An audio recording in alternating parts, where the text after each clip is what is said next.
Hi guys, जिस तरह से हमारे भारत देश में पेपर लीक्स होना काफ़ी आम है, उस प्रकार हमारे भारत देश का एक राज्य है जिसका नाम है असम, जहाँ पर बाढ़ आना काफ़ी आम है।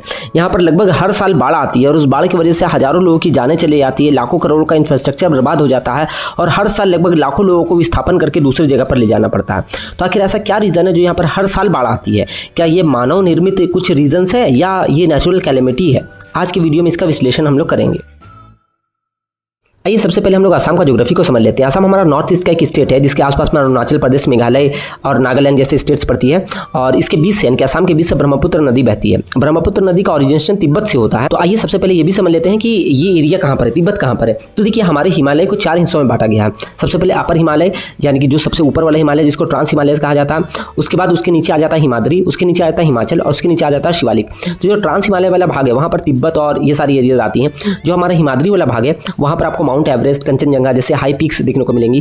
जो आपका हिमाचल वाला एरिया यहीं पर सारे कुल्लू, मनाली, शिमला ये सारी हिल स्टेशन मिलती है। और जो हमारा सबसे नीचे शिवालिक वाला एरिया वहाँ पर देहरादून वगैरह ये सब देखने को मिलती है। तो ये सारी स्टेट्स इन सारी एरियाज में पड़ती है, इसलिए यहाँ पे टेम्परेचर हमेशा ठंड का रहता है और ये सारी एरियाज बर्फ से हमेशा ढकी हुई रहती है।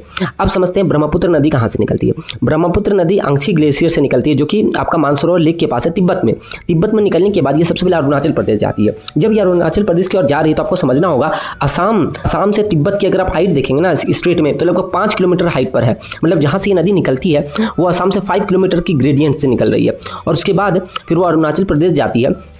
अरुणाचल प्रदेश जाने के बाद वहाँ से टर्न लेती है और बहुत ही शार्प स्पीड में असम वाले एरिया में आती है। अब आपको बता दूं असम एक लो लाइंग एरिया है। लो लाइंग यानी कि वो एक प्लेन सरफेस के पास नीचे शिवालिक के नीचे वाला एरिया है, यानी कि पहाड़ का सारा एरिया खत्म होता है तब ये असम स्टार्ट होता है। तो यानी कि जो नदी 5 किलोमीटर ऊपर से ऑरिजिनेट हुई है तिब्बत के पास से, वो 5 किलोमीटर का गहरा स्टीप के साथ नीचे गिरती है, जिसकी वजह से अपने साथ साथ बहुत सारा मटेरियल हिमालय इसका बहुत सारा सिल्ट वगैरह अपने साथ लाती है और जिसकी वजह से जिस स्पीड में वो निकलती है, जिस स्पीड में वो गिरती है, वो असम को चीरते हुए बीच से निकल जाती है। इसके अलावा सिर्फ यही नहीं है, जब बरसात का मौसम आता है तो यहाँ पर और भी नेचुरल कैलेमिटी बढ़ जाती है क्योंकि बरसात की वजह से एडिशनल पानी ब्रह्मपुत्र नदी में भर जाता है। इसके अलावा ब्रह्मपुत्र का 50 से भी ज्यादा ट्रिब्यूटरीज है, सहायक नदियां हैं, वो भी आकर के मिलती है ब्रह्मपुत्र से, जिसकी वजह से यह एक विशाल विशाल विशाल नदी बन जाती है।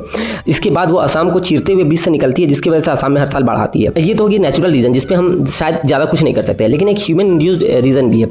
जितना भी डैम्स इस एरिया में बनाया गया है वो डैम्स के नीचे सिल्ट जमा हो गई है। सिल्ट जमा हो जाने की वजह से जो डेप्थ होती है डैम की वो घट गई है, जिसकी वजह से हमेशा ये डैम्स ओवरफ्लो कर जाती है। डिफोरेस्टेशन हम लोग कर रहे हैं तो डिफोरेस्टेशन होने से जो पानी की गति है वो और ज़्यादा फास्ट हो जाती है क्योंकि पानी को रोकने वाला कोई अवरोध नहीं है ना, रास्ते में पेड़ वगैरह नहीं है तो अवरोध नहीं मिलता है, तो प्लेन एरिया में और भी पानी स्पीड में बहती है। आई होप आपको ये वीडियो पसंद आया होगा, आप समझ पाए होंगे कि असम में हर साल बाढ़ क्यों आती है।